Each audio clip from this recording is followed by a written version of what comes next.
Hello, my name is Jaya Nelson-Ellington, and when I attended DACC, I studied science and art, and that's what I got my associates in, and it was part of our pre-dental. Right now, I am a dentist at Danville Family Dental Care, and I've been a general dentist for over 8 years. One thing that made me come to DACC after I graduated from high school was I didn't want to go far. They gave me a scholarship. Also, I took care of my grandmother with her medicine, so I didn't want to leave her. So I figured I can go to DACC, get my prereqs, and then move forward. And it was the best decision I ever made.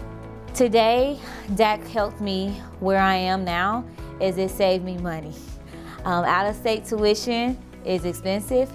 Getting a higher education is expensive.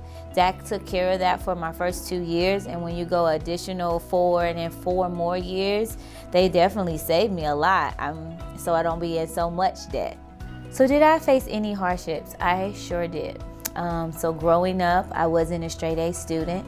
I had to study to be where I'm at, to even get sometimes those C's.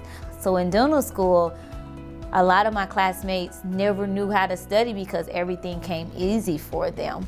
So for me, I already knew how to study because I've been studying this way for so long because it didn't come easy for me. So I feel like that prepared me for dental school. So I think an opportunity to go into DACC definitely helps out with the smaller classes, the more one-on-ones, that you can get that attention that you need if you need it.